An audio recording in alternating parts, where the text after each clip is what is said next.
మోహన్ గారు మరో వార్త చూద్దామండి. కాంగ్రెస్ ఇచ్చిన మాట ప్రకారం అయితే బీసీ డిక్లరేషన్ అమలు చేయాలంటూ కూడా తెలంగాణ జాగృతి ఆధ్వర్యంలో బీసీ సభ అయితే జరిగింది. స్థానిక సంస్థల్లో బీసీలకు 42% రిజర్వేషన్లు అమలు చేయాలంటూ కూడా డిమాండ్ చేయడం జరిగింది. రేవంత్ బీసీ వ్యతిరేకంటూ కూడా కవిత ఆరోపణలు చేయడం జరిగింది. ఎలా చూడాలి సార్? మొత్తానికి తెలంగాణ జాగృతి ఆధ్వర్యంలో బీసీ మహాసభ అయితే 42% రిజర్వేషన్లు స్థానిక సంస్థలు అమలు చేయాలంటూ కూడా డిమాండ్ చేస్తుంది. ఎలా చూడాలి? ఖచ్చితంగా అంశం సరైనది విజయ్.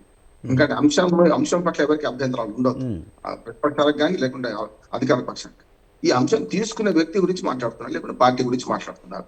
నేను దానిలో పోదు. ఎందుకంటే పార్టీ ఎప్పుడు ప్రతిపక్షంలో ఉన్న వాళ్ళు ఏం చేస్తారు, అంతకుముందు ప్రభుత్వం చేసిన తప్పును కప్పిపుచ్చుకొని ఇప్పుడు చేస్తున్న ప్రభుత్వం తప్పును వెలికి తీస్తారు.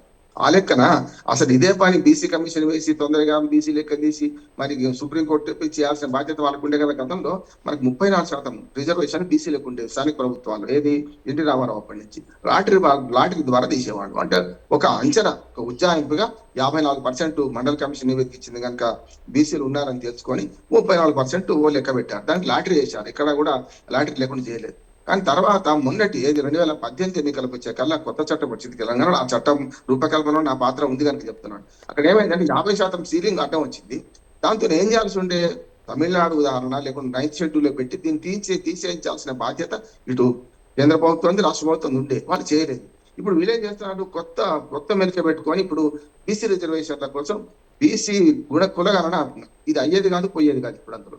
కానీ కులగణన పెట్టుకొని ఇప్పుడు పీఠముడు వేసుకొని ఎలక్షన్ సజావుగా జరిపే పరిస్థితి లేదు, సకాలంలో జరిపే పరిస్థితి అంత లేదు కనుక ఆమె ఎత్తుకున్న సమస్య కరెక్ట్. 42% సాధ్యం కాదు, కానీ ఆ మాట 34% అనే బీసీలకు రావాలంటే మళ్ళీ 10% రిజర్వేషన్ పెంచి 60% పోతుంది. గతంలో విజయ్ గారు స్థానిక ప్రభుత్వ ఎన్నికల్లో 60.5% ఉంది అన్ని రిజర్వేషన్లు కలిపి. 50% కుదించిన వాళ్ళకి ఆ 10.5% ఎవరు తగ్గించాల్సి వచ్చింది? ఎస్సీ ఎస్టీలకేమో జనాభా లెక్కలు ఉన్నాయి కనుక వాళ్ళని తగ్గించడానికి వీలేదు. రాజ్యాంగం ఒప్పుకోదు, రేపు చట్టం ఒప్పుకోదు. ఎవరు తగ్గించారు? ఉజ్జాయింపుగా లెక్కలు చేసిన బీసీలకు తగ్గించారు. అది అన్యాయం అనేది చట్టపరంగా జరిగింది. ఎవరు కావాలని చేయలేదు, టీఆర్ఎస్ చేయలేదు, బీఆర్ఎస్ చేయలేదు. కానీ ఇప్పుడేమైందంటే దాన్ని ఆసరా చేసుకొని మేము పెంచుతామంటారు కదా.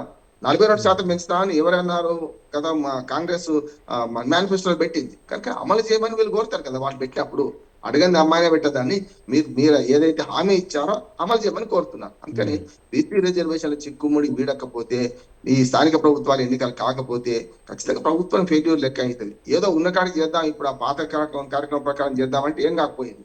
కానీ అది కూడా చేయకుండా చేస్తే రేపు పొద్దున స్థానిక ప్రభుత్వ ఎన్నికలకు గండమే ఉంటది, ఆపుతారు. అట్లాగే స్థానిక ప్రభుత్వాలు గత సర్పంచ్ చేసిన అభివృద్ధి పనుల బిల్లులు కూడా ఇంకా చెల్లించలేదు. మనకి 15%, 14% కమిషన్ రాజ్యం అంటున్నారు కనుక దీని మీద కవిత గారికి వస్తుంది. ఎందుకంటే మీరేం చేశారు మీ 10 ఏళ్లలో అంటారు ఖచ్చితంగా. కానీ ఆ 10 కాంగ్రెస్ నాయకులు కూడా ఇప్పుడు స్పందించారు.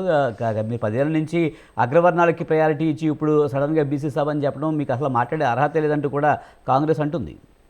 అంటే కాంగ్రెస్ కూడా అసత్యాలు చెప్తుంది, అసత్యాలు చెప్తుంది. 2014లో మన 12లో జరిగిన ఎన్నికల్లో అట్లా తీసేది. మొన్నటి ఎన్నికల్లో 2018లో ఇప్పుడు మన 2019లో జరిగిన ఎన్నికల్లో తీసేశారు. అది కూడా ఏంటి, చట్టపరంగా సుప్రీంకోర్టు తీర్పు అడ్డం వచ్చింది కనుక టెక్నికల్ గానే తీసేశారు తప్ప కావాలని తీసేది. ఆ 10% తక్కువ చేయడానికి 34% నుంచి 23.5% తగ్గించింది. పూర్తి లెక్కలు ఉన్నాయి మా దగ్గర.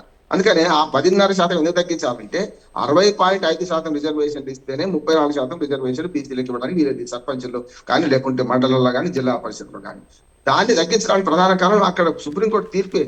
మరి మిగతా చోట్ల ఎందుకు లేదంటే 9th షెడ్యూల్ పెట్టారు, మధ్యప్రదేశ్ లో లేకుంటే మనకు తమిళనాడు ఇస్తున్నారు కదా. అదే పద్ధతిలో ఒకటే పెద్ద తప్పు చేసిందంటే సుప్రీంకోర్టు పోవాల్సి ఉంటే పోయి దాన్ని తొలగించే ప్రయత్నం, లేకుంటే 9th షెడ్యూల్ ఏర్పాటు చేసి కేంద్ర ప్రభుత్వం నుంచి స్పెషల్ గా ఒక ఆర్డర్ తీసుకొచ్చుకోండి. అటు కేంద్రాలతో సహకరించలేదు, వీళ్ళు సహకరించి పని చేయలేదు, ఇటు వీళ్ళు పని చేయలేదు కనుక ఆటోమేటిక్ గా అప్పటికప్పుడు తగ్గించాల్సి వచ్చింది. ఇది కుట్రపూర్తి ఏం కాదు, కానీ సాంకేతికంగా తగ్గించే క్రమంలో ఆనాడు బీఆర్ఎస్ ప్రభుత్వం ఒకేసారి 2 సార్లు కాదు, అప్పుడు 34% ఉన్నది పాత 2014లో జరిగినప్పుడు, అందుకనే 16లో జరిగినప్పుడు. అందుకని అది కాదు లెక్క. ఇప్పుడు చేయాల్సిన పని ఏంటంటే వీలైన తొందరగా సుప్రీంకోర్టు నుంచి మరి పర్మిషన్ తీసుకుంటారా, లేకపోతే చట్టాన్ని సవరిస్తారా చేయాలి. కానీ బీసీ లెక్కలు అయ్యేదాకా అంటే వచ్చేదాకా అమావాస్య ఆగదు. ఇప్పటికే స్థానిక ప్రభుత్వాల ఎన్నికలు చాలా వాయిదా పడ్డాయి. ఇప్పుడు జనవరి 2024 అయిపోయిన సర్పంచ్ ఎన్నికలు కాలేదు, మండల పరిషత్ జూన్ లో పోయింది. ఇప్పటి వరకు ఈ కాల పరిమితి అయిపోయిన తర్వాత కూడా మున్సిపాలిటీ ఇప్పుడు ఈ నెలలో పోతుంది, ఫిబ్రవరికి అయిపోతుంది కనుక వీటన్నిటినీ వీలైన తొందరగా ప్రజాస్వామ్యంగా ఎన్నిక జరిపించాల్సిన బాధ్యత ఈ రాష్ట్ర ప్రభుత్వం మీద ఉన్నది. Right, thank you very much Rammohan గారు, చక్కటి విశ్లేషణ అందించారు వివిధ అంశాల మీద.